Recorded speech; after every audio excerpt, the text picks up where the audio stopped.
And I'd like to spend a bit of time with you today just explaining and perhaps clearing up some of the misunderstandings over what has become quite a controversial topic in recent times, and that is the subject of the Schumann resonance frequency rising, which technically is incorrect, and I hope to be able to demonstrate that to you through this brief presentation. So I'm going to try and keep it as concise as possible. But what's happening is the fact that to make a statement, which all the experts are doing, that the Schumann resonant frequencies are not rising, some people are taking to interpret as a negation of their experience of something happening energetically upon the planet, because there's a lot of energy sensitives which are really who are really experiencing shifts and changes in the intensity of the electromagnetic fields, and they are also correct. But it's not a function of the frequencies, it's a function of the amount of charge that's actually in the atmosphere at the moment, causing amplitude extensions of the Schumann resonances. So I hope this will just clear up some of those misunderstandings. So this first picture on the slide that I've got here just gives you a brief pictorial representation of where the Schumann resonances are actually found, and they are excitations of the atmosphere within the cavity between the surface of the Earth and the ionospheric layer, which is approximately 50 miles high. It starts at a boundary about 50 miles high and extends beyond that. So that's just a brief depiction for you. So without further ado, let's have a look at some of the information, which I hope you will find useful in respect of your interpretation, your experiences, and also how to interpret the charts and the information that some people are putting out there. So let's have a look.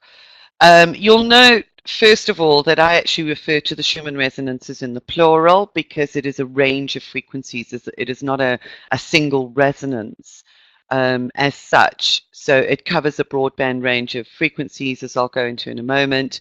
But they were initially mathematically determined by Otto Schumann back in 1952 as a function of the size of the planet and the size of the ionospheric cavity. And the speed of light, and subsequently measured and determined to be exactly where they'd been predicted. Each planet, on the basis of its size and its atmosphere, actually has its own range of what we might call Schumann resonances. So these are the ones that are particular to life on planet Earth and what we experience. So that's what's going to be covered here. They exist as a range of potentiated frequencies in the cavity between the Earth's surface and the ionosphere. Which starts at around 50 miles and can extend up above that to sort of 70 miles.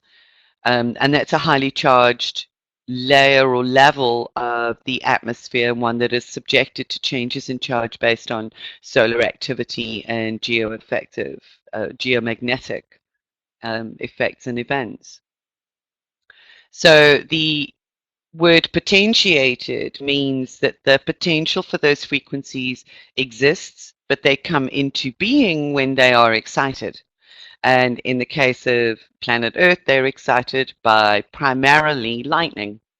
And at any one time, there are up to, the number varies, but we could probably look at your sort of 200 lightning strikes occurring at any one moment in time across the surface of the planet. And those lightning strikes activate or excite the Schumann resonances into being, if you like, so they can be measured and detected by modern scientific equipment. So the Schumann resonances occur within a range of 8 frequencies. Those frequencies are, as stated, 7.83, which many people will recognize as being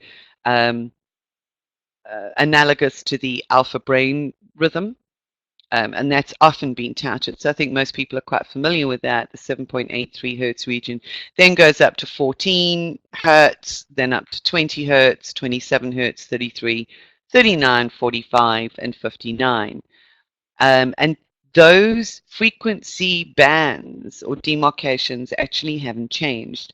There are some natural fluctuations within those frequency ranges. So within each one of them, there's usually a diurnal frequency pattern that shifts about 0.5 hertz on either side of that average reading. So what you see here are average readings for those frequencies.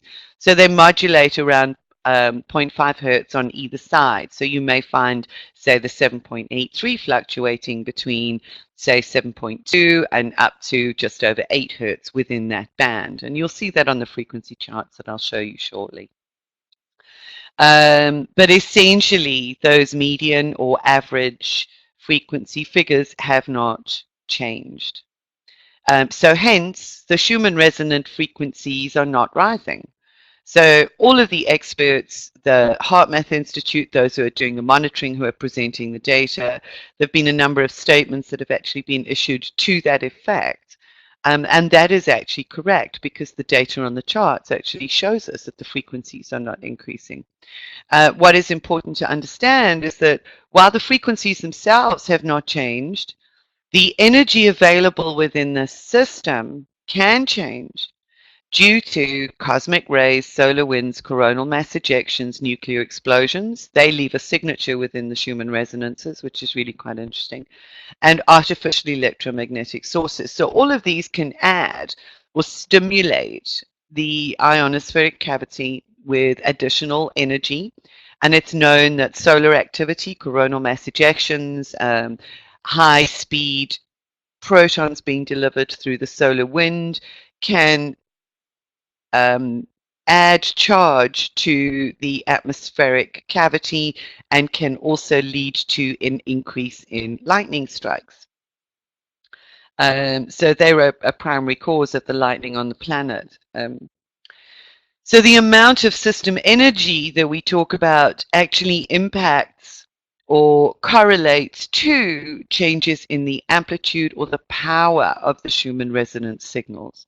And that is the fundamental difference and quite possibly the fundamental understanding and misunderstanding of what is happening with what a lot of people are saying.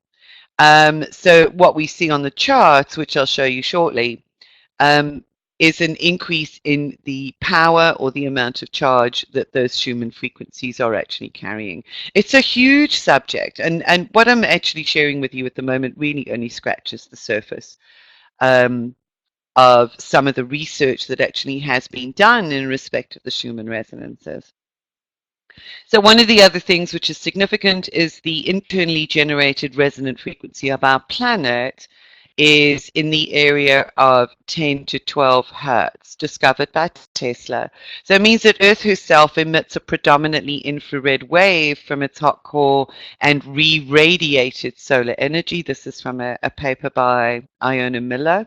So technically, we have a fundamental resonance or heartbeat of the planet, which is generated from within the planet herself. And then we have the Schumann resonances, which are generated external to the surface of the planet in the cavity that exists between the Earth's crust and the ionosphere.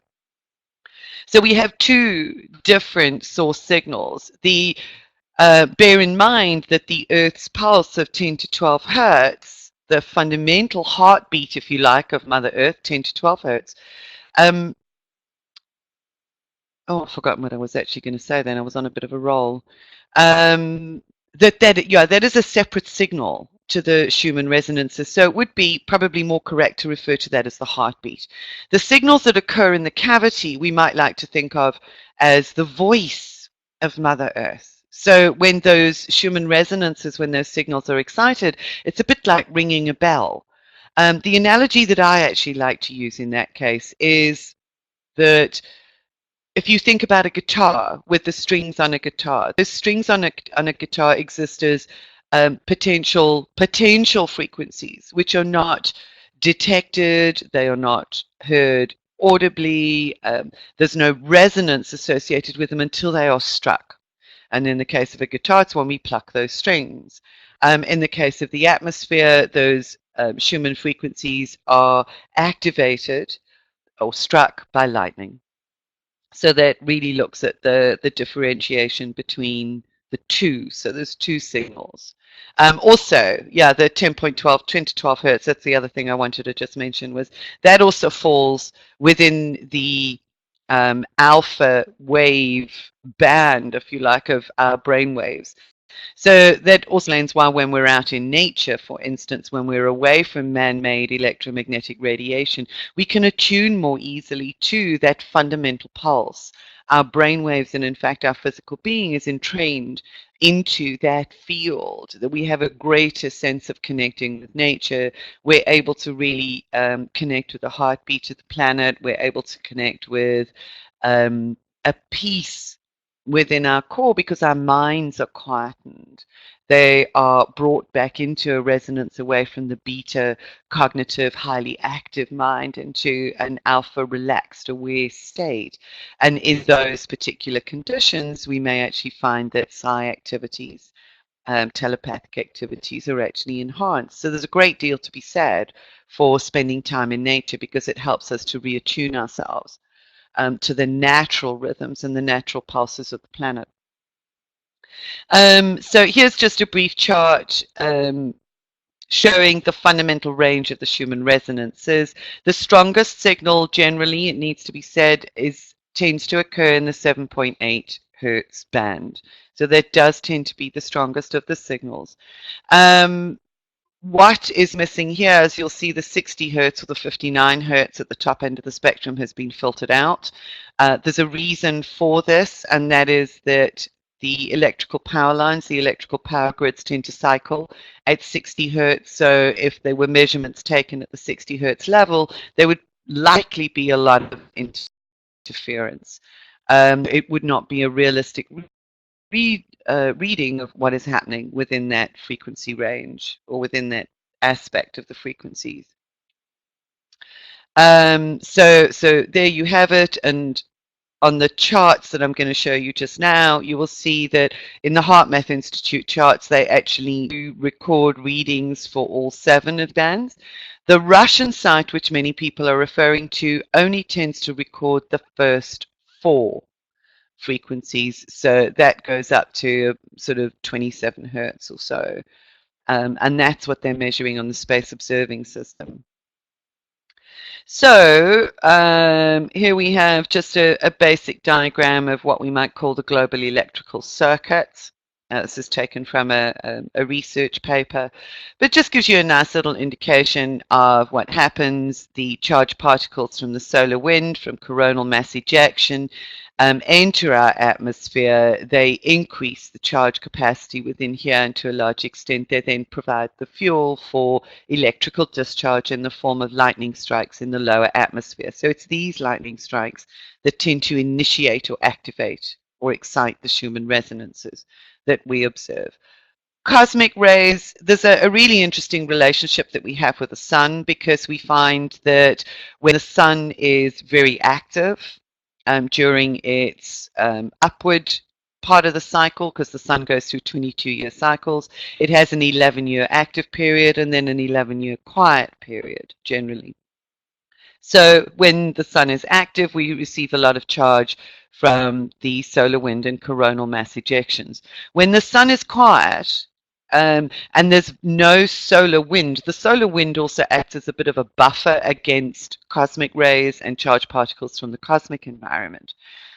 So when the sun is quiet, there's no buffering of that effect from deep space and other influences from our solar and terrestrial environment, and it leaves the Earth wide open to receive greater quantities of cosmic rays.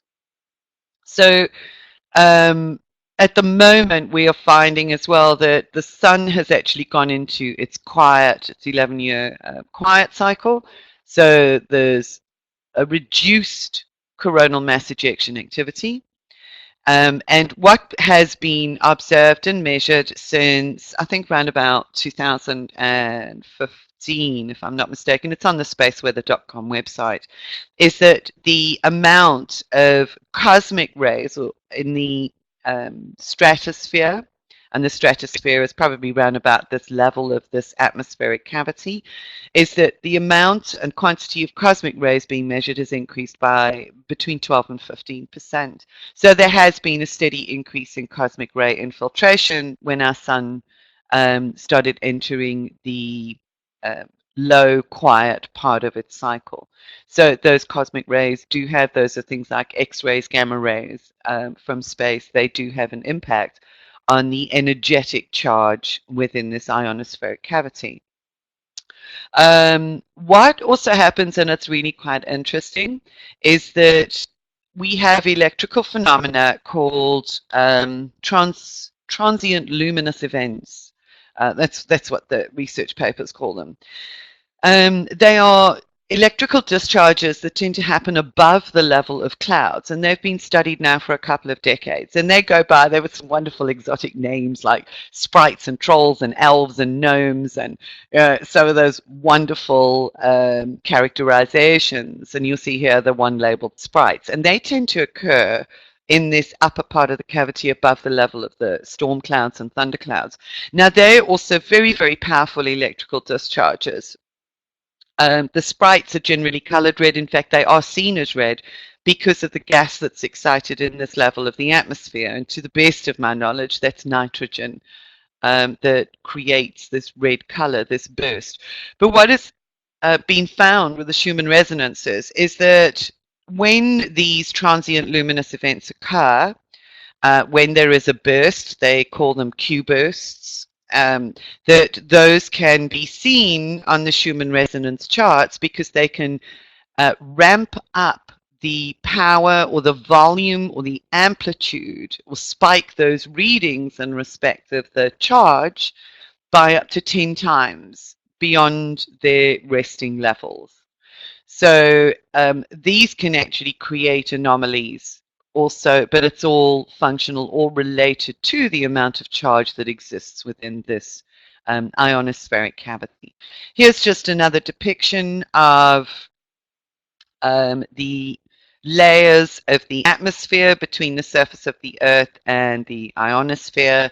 So what you actually see is that these red sprites that occur up here in the upper levels, it's known as the mesosphere. There are also these little blue jets that happen down here right above the level of the thundercloud, different layer of excitation.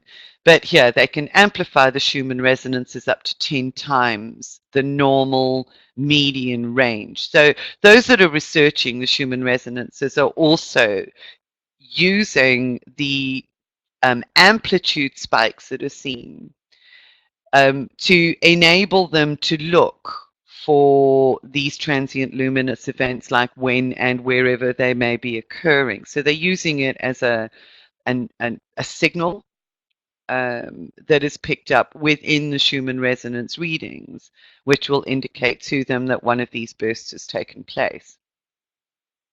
So they can impact the readings. This is just a very, very simple explanation, and hopefully will also help to clarify the misunderstanding in respect of the reading of the charts.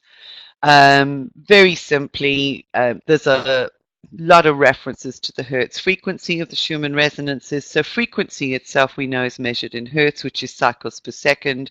Literally, that means that it would be the number of wave peaks past a certain point per second. So you count the number of peaks of a wave.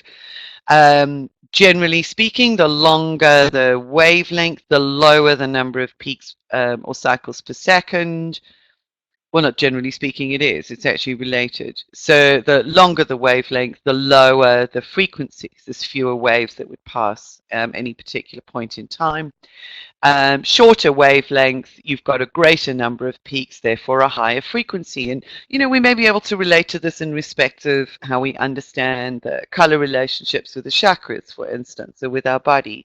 We feel the frequencies of a red wave or a red electromagnetic radiation is very differently to those in the violet or ultraviolet spectrum. So there's a much slower, powerful sense associated with the red and the root chakra. It grounds us, it anchors. It's a slow but strong, steady energy, whereas those from the higher centers, like the violet color, very high frequency, lots of information contained within that waveform. And that's another thing that's interesting, is that the different frequencies convey different information to our bodies. We are electromagnetic beings, so we do respond to all electromagnetic signals.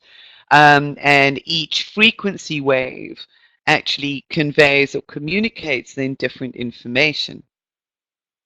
So that's just that. What is significant to note here is the amplitude, which is the height of the wave.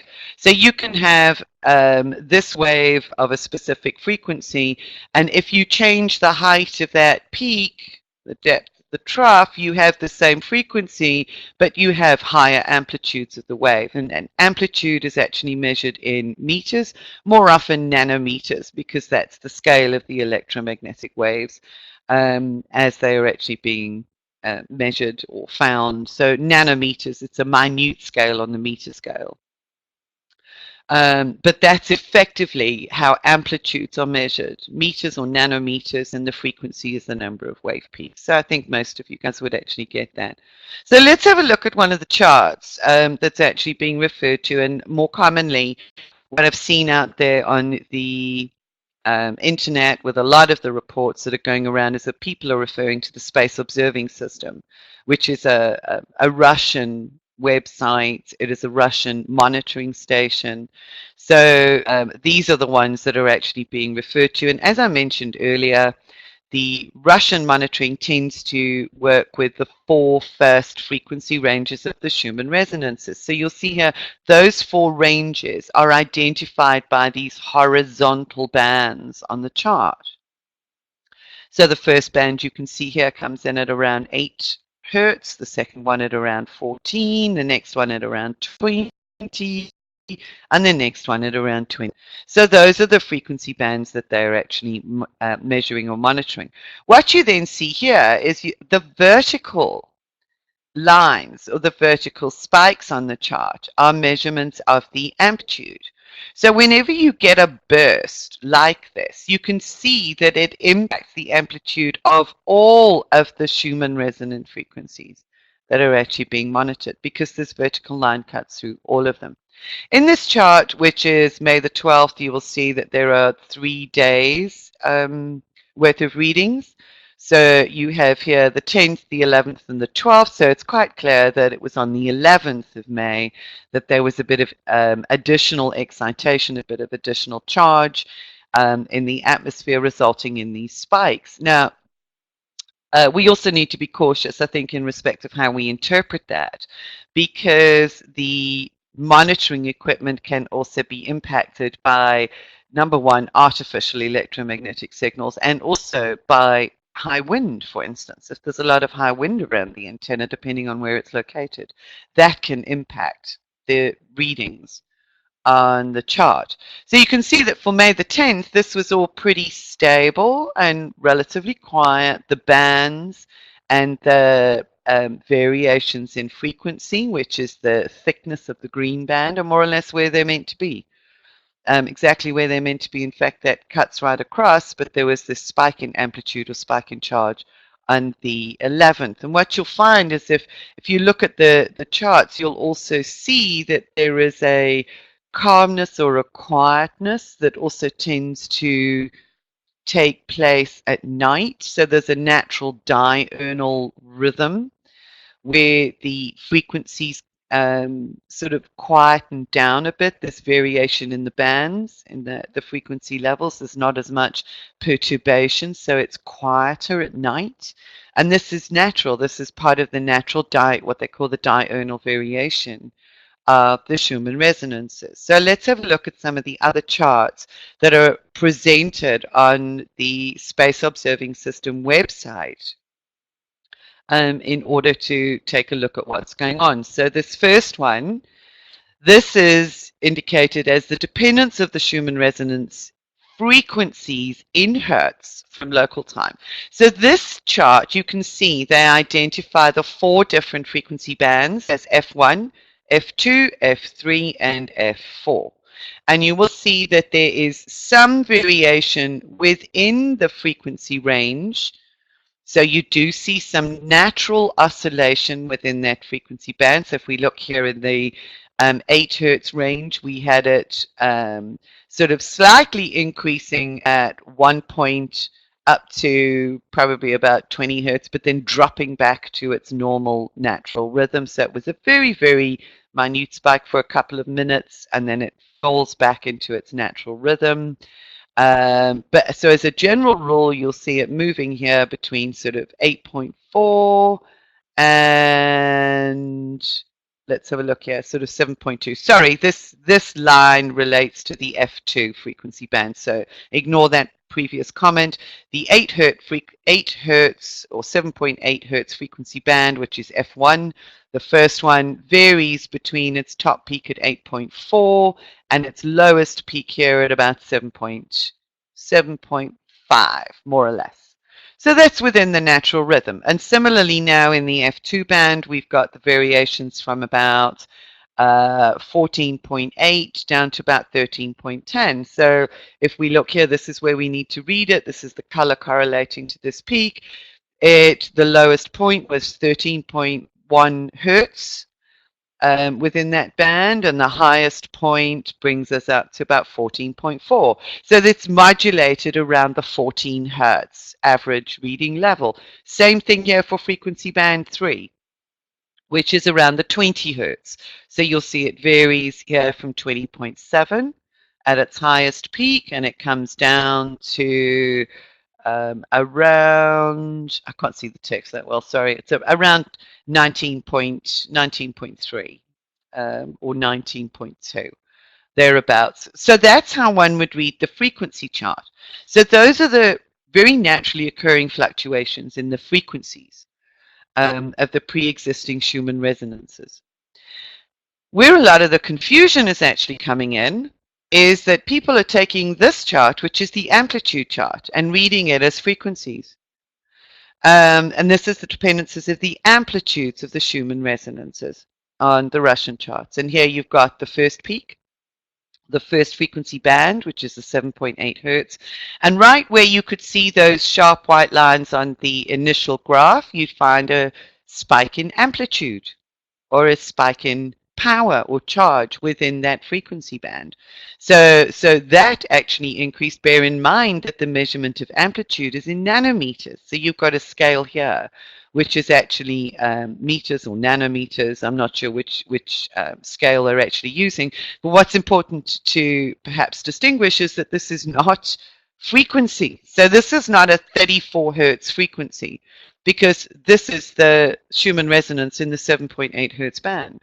This is an amplitude measurement, which shows a spike up to, from its median level of around 9 in respect of its amplitude, up to 34. So it's very indicative of a spike. But what's interesting is that you follow this through and you can see that every one of the frequency bands that is being measured has spiked at the same time. So whenever there is increased charge in the system, it affects all of the Schumann frequencies equally when we see that vertical line through the chart. And that's important to remember. So if we have a look at a different chart, you can see this is kind of similar to the one that a lot of people are referring to, May the 8th to the 10th.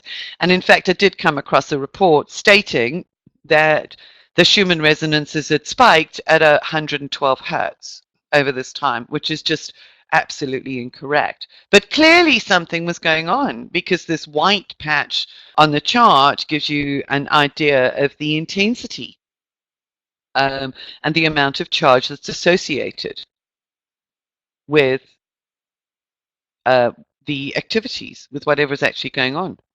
So quite clearly, because and again, you can actually see that there is a relatively stable period on either side of that. So usually when there is an excitation, it settles down again. And this again is this is a time scale. This is in the late evening, early morning, which is when it tends to be quieter.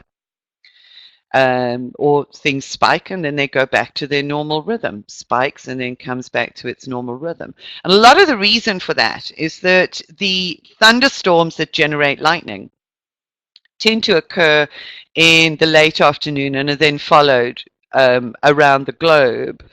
It starts generally in Southeast Asia. That's the first one that starts with the afternoon thunderstorms. What follows then is Africa. with its afternoon thunderstorms, and then South America. But when you get into the nocturnal or the nighttime hours, there is a quietening down or return to the general level. Most of the thunderstorms occur in the afternoon because of the heat that's generated in those regions of the planet, and the lightning that is subsequently generated. So these are part of the natural cycles. So let me just show you the amplitude chart, which is where a lot of the misunderstanding is coming in. Again, you can see that these bands are characterized as A1 being the amplitude figures for the first frequency band, A2, A3, and A4. So the 4 frequency bands are covered. And you can see quite clearly that there was a spike in amplitude or a spike in power. The second one, some spikes, but not as huge. Not as marked, not as significant in a sense as the first one. So again, this is an amplitude spike, which some people are looking at this chart and reading this as 112 hertz. You can see this level or number up here is 120. Whether it's nanometers or meters, I'm not sure, but it's not hertz, and this is what people are picking up as a hertz reading. So it's just an incorrect way of looking at and reading the charts. So one of the other things that's really important to perhaps recognize and understand in respect of the Schumann resonances is the HeartMath Institute have issued, or they monitor with 6 different monitoring stations around the planet at any one time. So all of the results are actually depicted on this lovely little box graph here. So you can see the first monitoring station is in California, the second one is in Saudi Arabia, Lithuania, Alberta, Canada, New Zealand, and then South Africa. So there's 6 monitoring stations around the planet. And each one of these little boxes represents a 24-hour window or 24-hour period. So May the 5th, you can actually take a look down here also. The horizontal bands on this chart, you can see there are 7 horizontal bands on the HeartMath. So those are the 7 frequencies that they're actually measuring, but exactly the same principle as what we saw on the previous one. So you can also see here that on May the 5th, California registered a little bit of excess or increase in activity or increase in charge across the frequency bands, but nowhere near as much as Saudi Arabia. Is Saudi Arabia sort of dry, hot, and they would have been impacted by some kind of perturbance and charged event. Perhaps a lot of lightning. I wasn't tracking thunderstorms and lightning, so I wouldn't know. But what's really interesting is that the intensity that is detected by the equipment is not the same at every part of the planet, that these readings and the intensifications of what happens is detected or picked up personally as well, differently depending on where on the planet you are. So you'll see that it was a very strong signal in Saudi Arabia. So anybody living close to that would probably experience the intensity of that charge a lot more than somebody who is living in New Zealand on the same day. Okay, so you can kind of get an idea of what this really represents.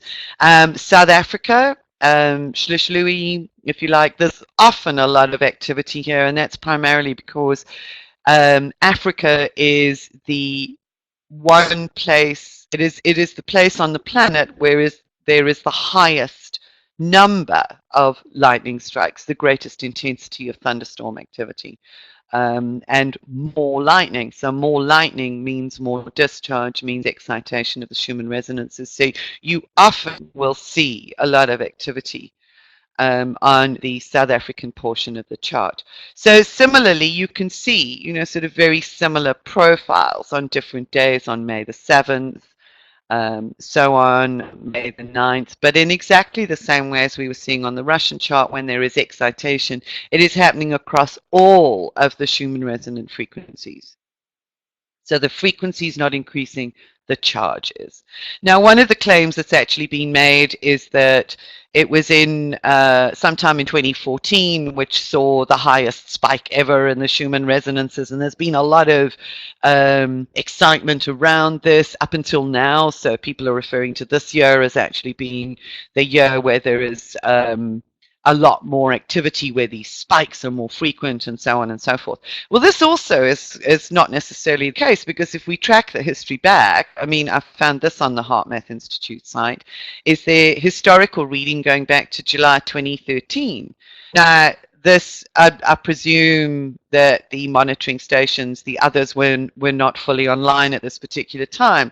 But you can see here that Alberta, Canada, over this period of July 18th to July 24th, had some extreme activity. There could have been a large-scale geomagnetic event or solar activity going on, and Alberta, being further north, would have actually perhaps experienced the incoming solar charge more intensely than those equatorial regions, which tend to uh, absorb, are less susceptible, because the magnetic barrier, our magnetic field, is weaker the further north we are. So it tends to be a little bit stronger around the equatorial region. So the weakness of the magnetic shielding could have actually resulted in increased ionospheric activity in Canada. But whatever the reason, you can see that this is clearly off the charts. So these peaks and valleys in excitations actually happen all the time. And I think what needs to be taken into account is that we don't always know what is causing those perturbations, whether it is HARP. It's one of those things that heats up the ionosphere, that adds heat and can actually result in an increased activity and increased charge. So we've got one of those, which is an electromagnetic influence, a man-made electromagnetic influence. There are all sorts of things that happened. So I don't have the correlating information to be able to know what happened over that time, but it's worth bearing in mind so that we can keep our eyes open for correlations. The other thing that's also important is, I think it becomes useful to be able to monitor our own experiences of what happens when we witness these increased charges in various geographical locations, these increases in amplitude of the Schumann resonances, because not everybody experiences it the same way. There is a lot of adaptation. There is still a lot of research that actually needs to be done on this in respect of how this may be impacting us physiologically. So some people may be experiencing high degrees of creativity. There is research that actually suggests this. When there is an increase in solar activity, a lot of people experience high degrees of creativity and inspiration and insightful bursts. There are others who experience it very differently, that their bodies are actually adapting in a different way. So it's not a one size fits all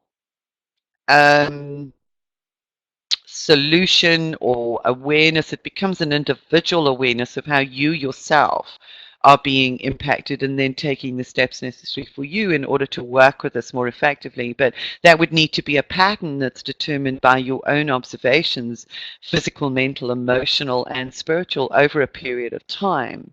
So it becomes your truth rather than the truth that somebody else is giving you. And that's what empowerment really is. But it's being empowered with the information in order to be able to assess the circumstances and your experiences accordingly. One way of putting it. So just finally, I've just got two more little slides. I don't want to take up too much of your time. I just wanted to shed some clarity on some of the misinterpretations and misunderstandings that are out there. Is that as human beings, we evolved within the frequency waveguides, in other words, the Schumann resonances of our planet, and we are perfectly designed for life on Earth. There are high degrees of correlation between the Schumann resonances and brainwave patterns that have been monitored and measured. Our human brainwaves are actually entrained to the Schumann resonance pulse, emitting theta and alpha frequencies in the same EMF region. So the implication of that could be that the stronger the signal and the more charged, the greater our degree of entrainment to that signal.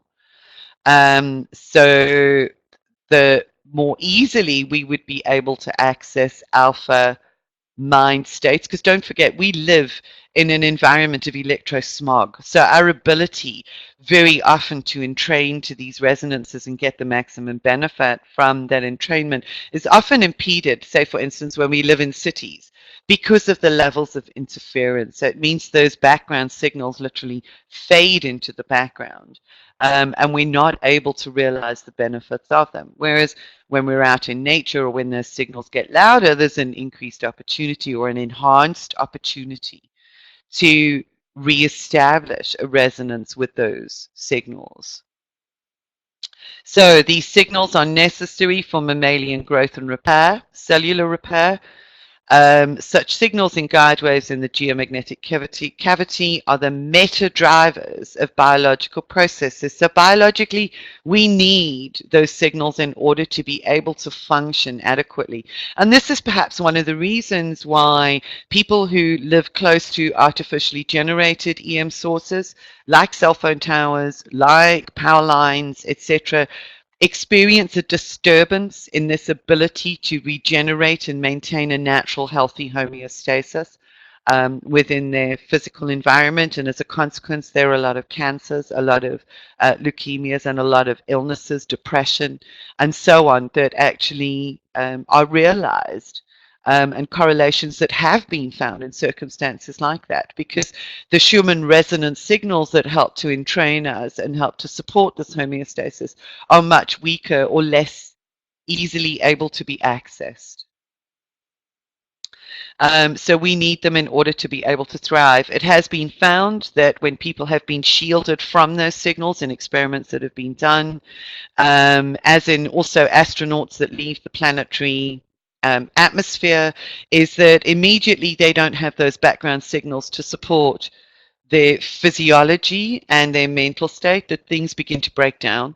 So what they did was they actually introduced artificial Schumann resonance signals for astronauts that were actually leaving the atmosphere in order to help maintain their well-being in all ways across all levels. So yes, when those signals are taken away physically, we would actually find out. So another interesting bit of information from this research paper by Iona Miller and Benjamin Lonetree. It's a very, very extensive paper. There's a huge amount of information in it, and I will actually link that paper underneath this video so that you can access and have a read through in your own time. But the information there is that our cells, the proteins, our DNA, and activities within our body respond within the 3 to 25 hertz range. So frequencies outside of this range actually have little or no effect, which means our cellular processes, effectively what they would mean is if the additional frequencies are not having effect, our cells actually stop communicating with each other. And if our cells stop communicating with each other, and it's interfering with the natural flow of signals within our body because the frequencies are outside of that range, we start getting breakdown. Because there's no communication internally within our bodies.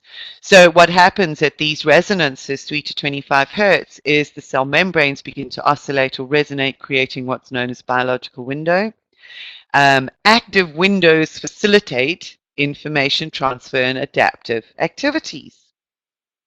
So worth bearing in mind. So those frequency ranges, the Schumann frequency ranges up to 25 hertz, are absolutely invaluable. They're so, so important for our well-being. Schumann resonances facilitate brain-to-cell and cell-to-cell communication. So they facilitate and entrain us so that that communication can take place at all levels within our body. They are vital for our biology and our well-being. We evolved within this environment.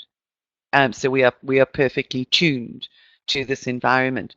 The strongest of the Schumann resonant frequencies at 7.8 hertz, that's the first band, has also been found to have an influence on psi activity, telepathy, healers' ability to be able to connect with and communicate with other individuals, DNA formation, and mental, physical, and psychological health. And that's interesting because when there is perturbance in the atmosphere from things like a very high level geomagnetic storm, say a class 5 geomagnetic storm, there's a huge amount of charge. And you see if those frequencies then, or the Schumann resonance amplitudes, are increased in the higher waveguides or the higher frequency bands of the Schumann resonance scale, that this can perhaps create disturbances. You also have an external signal reference or an external signal interference that happens when there are geomagnetic storms.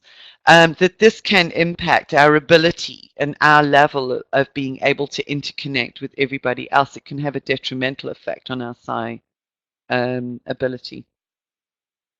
So just bear in mind, again, it's a very personal thing. It's just notice how you respond personally when there are geomagnetic storms, because each one of our adaptive capabilities is very unique to us as human beings, to each one of us. So we know, and I've mentioned, that removal from the Schumann resonant influences can cause illness, stress, disorientation, and breakdown of biological function.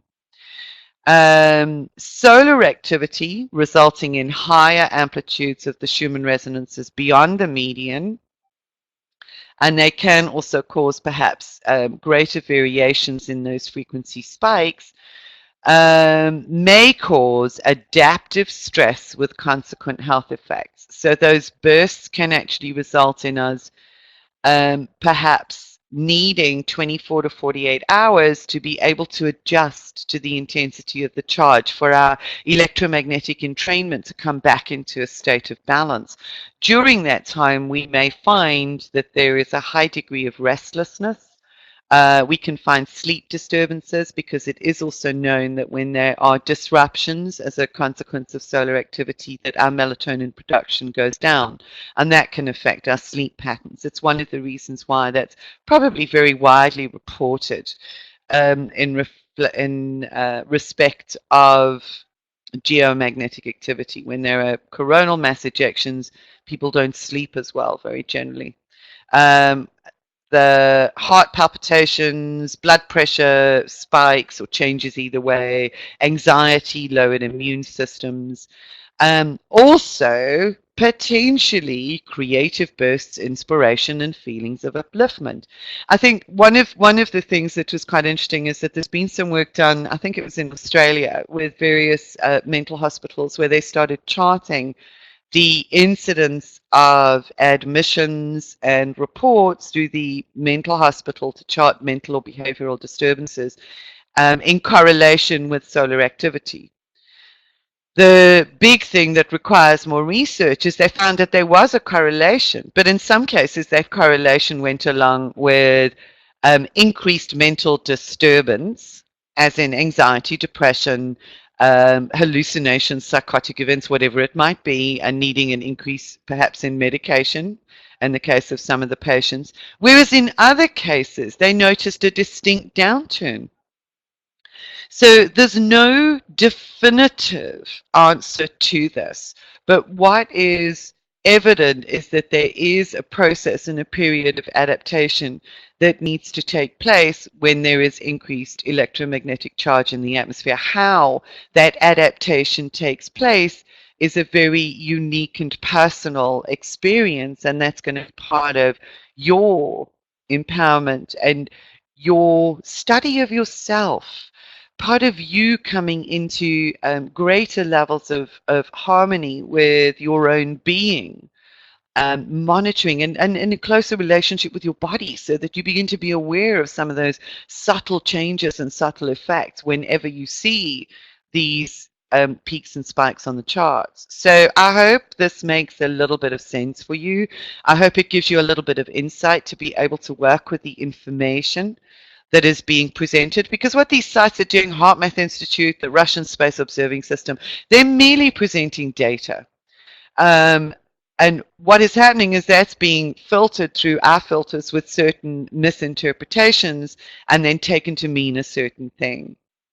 So as long as we know how to interpret the data, we can then attach the meaning to it based on our own experiences of what we find over that time or over those times. So I hope it's been useful. I think there will be some additional topics and subjects that I would actually like to cover in the future. There's a few things that I also have done quite a bit of research on at the moment, and yeah, I'll be presenting some more of those to you. So for now, from Diamond Light World, if you would like to stay up to date with what is happening from a cosmic energetic perspective, there are other influences. And I tend to work along with the Mayan cosmology. I work very, very closely with that, with the diamond consciousness, because over the years of working with transmission events, I have noticed a high degree of correlation as well with what we are going through, aligned with the Mayan calendar energetic signatures. So it's been fascinating to work through those. It's such a huge subject. But if you'd like to be part of the Diamond community, and receive our monthly newsletter. There's also a couple of diamond transmissions for you as free gifts if you sign up. Just please go along to diamondlightworld.com. The link is below, and I hope to welcome you as part of the Diamond Light community. So thanks for your time. I hope it helps to empower you and shed some clarity onto what is a controversial and perhaps misunderstood subject. So blessings for now. Thank you. Bye.